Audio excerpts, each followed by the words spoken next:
Hello learners, welcome to my YouTube channel to the point learning.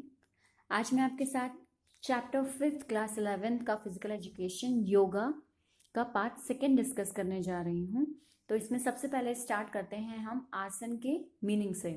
इससे पहले मैंने आपको योगा का मीनिंग एलिमेंट्स समझाए थे और आज मैं आसन से स्टार्ट कर रही हूँ। It is described as a position which can be held fastly, comfortably and for a long time। जब आप किसी आसन को बहुत जल्दी कर लें, कंफर्टेबली कर लें, आराम से कर लें and for a long time, लंबे समय के लिए कर लें, तो उसे कहते हैं आसन। यानी कि इसमें अगर मैं देखूं तो मेन वर्ड्स क्या हैं आपके, किसी आसन को आप जल्दी कर लें, कंफर्टेबिलिटी से कर लें and for a long time, लंबे समय के लिए कर लें, तो उसे हम आसन कहते हैं। देन आते हैं इट्स बेनिफिट्स। अब आसन के बेनिफिट क्या होते हैं। क्लास एक चीज़ ध्यान दीजिएगा, सब्सक्राइबर्स एक चीज़ ध्यान दीजिएगा कि योगा का जो आपने बेनिफिट्स लिखे या इम्पोर्टेंस लिखे वो अलग चीज़ है, उसमें योगा में कई चीज़ें इन्वॉल्व होती हैं। बट अगर मैं आसन के बेनिफिट्स की बात करूँ तो ये मेनली आपका फिजिकली बेस होता है, यानी आपको आपके बॉडी से रिलेटेड जो बेनिफिट्स होंगे वो आसन इंक्लूड करता है। और वहीं जो आपको पूरा आपकी एक इमेज को बेनिफिट प्रोवाइड होगा, आपकी पूरी होल सोल पर्सनालिटी को बेनिफिट प्रोवाइड होगा, तो वो योगा में आता है। उसमें स्पिरिचुअलिटी, मॉरल, ये सब कुछ आ जाता है। बट अगर इफ़ आई टॉक अबाउट आसन, तो आसन में आपको मेनली फिजिकल बेनिफिट्स दिखाई देते हैं। So let's start. Number 1, help in maintaining balance and flexibility. Balance और फ्लेक्सिबिलिटी बनती है हमारी आसन करने से। हम बैलेंसिंग सीख जाते हैं, अपने शरीर को फ्लेक्सिबल बनाना सीख लेते हैं। Improves blood circulation. जब हम आसन करते हैं तो हमारा ब्लड सर्कुलेशन ऑलमोस्ट हर एक आसन में इंक्रीज होता है। And functioning of the body, और हमारा बॉडी फंक्शन अच्छी तरीके से करने लगता है, बिकॉज हमारे शरीर के पोर्स ओपन हो जाते हैं, हमारे शरीर के मसल्स एक्टिव हो जाती हैं, दैट इज़ वाई। देन आते हैं थर्ड पे, it enhances immunity and resistance. ये हमारे शरीर में इम्यूनिटी को बढ़ाता है और हमें रेजिस्टेंस, किसी भी तरह की थकन से दूर रखता है। एक्यूटनेस ऑफ द सेंसेस, यानी हमारे जो सेंसेस हैं वो बहुत एक्यूट हो जाते हैं, बहुत ही एक्यूरेट हो जाते हैं, शार्प हो जाते हैं। And then increase concentration level को बढ़ाता है और हमारे स्ट्रेस को भी कम करता है। देन आते हैं रिड्यूसेस फटीग मतलब थकान, हमारी थकान को कम करता है। अगर हम डेली आसन करते हैं तो हमें पूरे दिन एक्टिव फील होता है। हमारे लिए केवल रात की जो नींद होती है 8 घंटे की, वो सफिशिएंट हो जाती है। Then provides relief from cramps and joint pain. Cramps होता है इधर उधर दर्द होना शरीर में, जॉइंट पेन होना, these all are cramp and joint pain. तो इससे भी हमें राहत मिलती है अगर हम आसन डेली बेसिस पे करते हैं। नेक्स्ट स्टेप पे मूव करते हैं, जो कि हमारा है कैटेगरीज ऑफ आसन। कितने कैटेगरीज में हमारा आसन डिवाइड है, तो हमारा आसन 3 कैटेगरी में डिवाइड है। मतलब आसन को तीन तरीके से बांटा गया है। पहला है मेडिटेटिव आसन, दूसरा रिलैक्सेटिव आसन एंड थर्ड है कल्चरल आसन। तो मैं 1 बाय 1 इसको आपके साथ डिस्कस करती हूँ। सो फर्स्ट वन मेरा जो है वो है मेडिटेटिव आसन। फाइन। मेडिटेटिव आसन mainly important for increase concentration. Meditative आसन मेनली क्या करता है, हमारे माइंड को कॉन्सेंट्रेट प्रोवाइड कराता है, कॉन्सेंट्रेशन लेवल इंक्रीज होता है। मेडिटेशन, कहीं भी किसी चीज़ पर एकाग्र होकर हम काम कर पाते हैं, ध्यान लगा पाते हैं, तो वो मेडिटेटिव आसन अगर डेली बेस पे करते हैं तो ये फ़ायदे हमारे शरीर को, हमारे माइंड को नज़र आते हैं। इसमें एग्जाम्पल्स हैं आपके। पहला पद्मासन। पद्मासन को लोटस पोज भी कहा जाता है, जिसमें आप अपने पैरों को क्रॉस करते हैं और अपने हाथों को आगे करके घुटने पर रखकर ध्यान लगाते हैं, यानी कहीं कॉन्सेंट्रेट करते हैं, दैट इज पद्मासन। देन आते हैं स्वास्तिकासन। स्वास्तिकासन भी आपका जो होता है वो आप अपनी दोनों एड़ियों को एक साथ मिलाते हैं और तब पोज बनाते हैं, दैट इज स्वास्तिकासन, जो कि हमें रिलीफ प्रोवाइड कराता है, हमें मसल पेन से राहत दिलाता है। देन आते हैं वज्र आसन। वज्र आसन को थंडरबोल्ट पोज भी कहा जाता है और ये पोज मेनली आपका स्ट्रेट पॉस्चर पे होता है, यानी कि आपकी जो बैक है, अगर उससे कोई शिकायत है आपको दर्द रहता है तो वज्रासन में बैक स्ट्रेट करके बैठा जाता है, जो कि हमारे डाइजेशन और लिवर के लिए बहुत फायदेमंद है। नेक्स्ट आते हैं गोमुख आसन। गोमुख आसन को काउ पोज भी कहा जाता है। जब आप इस पोज को बनाते हैं तो आपका जो पोज होता है वो गाय के मुंह की तरह होता है, तो इसलिए इसे गोमुख आसन कहा जाता है। इसमें आपका हिप्स, शोल्डर पर ज़्यादा जोर पड़ता है, और हमारे जो थाई, एंकल, हिप्स हैं उनमें भी अगर कोई पेन है तो वो पेन ख़त्म हो जाता है, और वहाँ पे हमारा ब्लड सर्कुलेशन एक्टिव हो जाता है। नेक्स्ट आते हैं रिलैक्सेटिव asan. Relaxative asan, it is design in such a way that there is no contraction of muscles are done.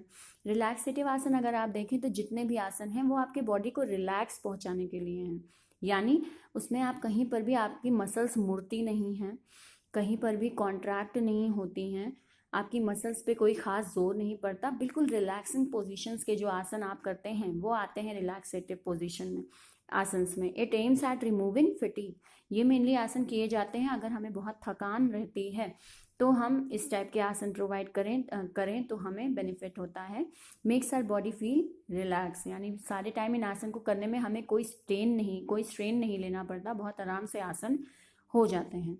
इसमें एग्जाम्पल है आपका शशांक आसन। शशांक आसन जो होता है वो एक बेंडिंग पोजीशन है, जिसमें हमारे पेल्विक मसल्स जो होती हैं, एब्डोमिनल ऑर्गन्स जो होते हैं, हमारे निचले भाग के जो ऑर्गन्स होते हैं वो उनमें स्ट्रेचिंग आती है, उनमें रिलैक्सेशन आता है, हमारी स्पाइन को रिलैक्स मिलता है, हमारी रीढ़ की हड्डी को रिलैक्स मिलता है शशांक आसन से।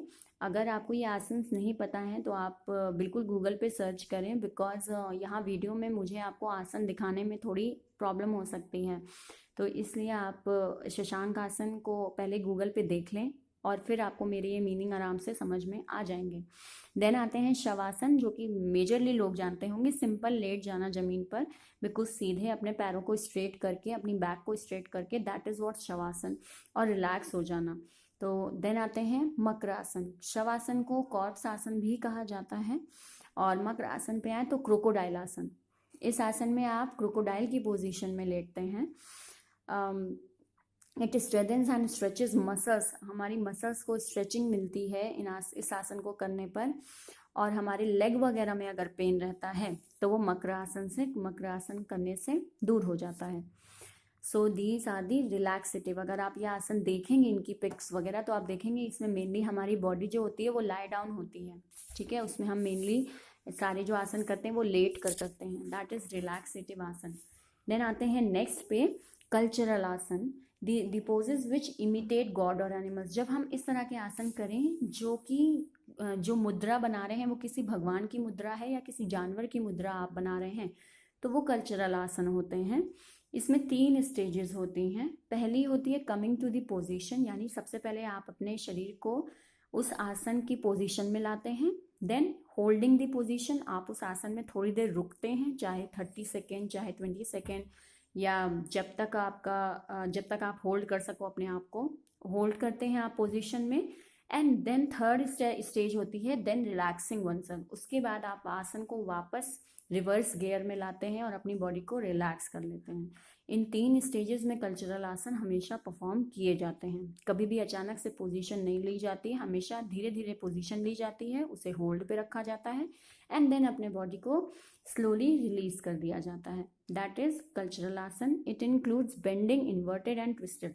इसमें आपका शरीर जो है वो ट्विस्ट भी होता है, बेंड भी, झुकता भी है, कई आसन्स में इन्वर्टेड भी होता है, यानी कि यहाँ पे आपकी मसल्स वगैरह को काफ़ी, कहा जाए तो स्ट्रेन लेना पड़ता है। मसल्स वगैरह से आप थोड़ा उन पर जोर अप्लाई करते हैं, तो दैट इज कल्चरल आसन। इसमें आपके एग्जांपल्स जो आते हैं वो आता है पहला शीर्ष आसन। शीर्ष आसन होता है आप अपने सर को ज़मीन पर रख लेते हैं और पूरी बॉडी को हवा में कर लेते हैं, मतलब बिल्कुल उल्टे खड़े हो जाते हैं, तो दैट इज शीर्ष आसन।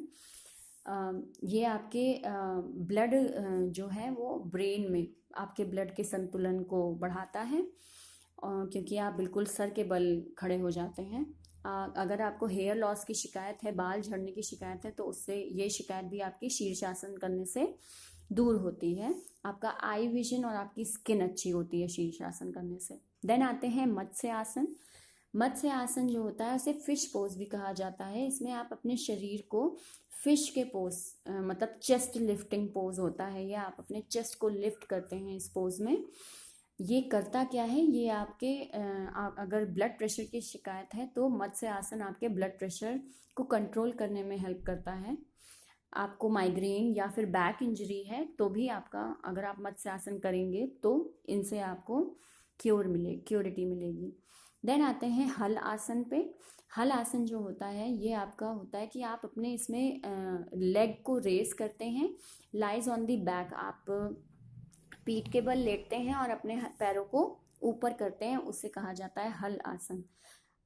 तो इस आसन में भी आपको जो फायदे मिलते हैं वो ये है कि ब्लड प्रेशर आपका रिड्यूस रहता है, नॉर्मलाइज रहता है, रिड्यूस नहीं नॉर्मलाइज रहता है ब्लड प्रेशर हल आसन करने से।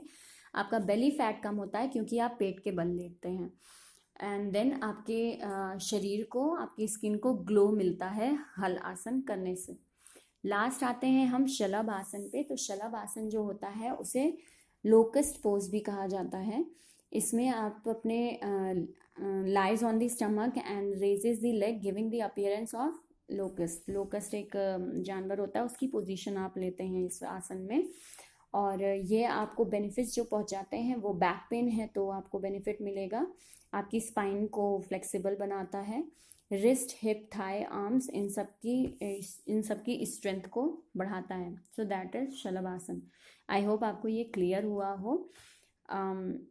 इसके नोट्स आपको मैं डिस्क्रिप्शन में ब्लॉग का लिंक प्रोवाइड करा दूंगी, वहाँ से आप इसको ज़रूर देखें, इससे रिलेटेड नोट्स को। और अगर कोई भी क्वेरी है तो कमेंट सेक्शन में ज़रूर लिखें। एंड मेरे चैनल को प्लीज़ ज़रूर सब्सक्राइब करें। Thank you and have a nice day.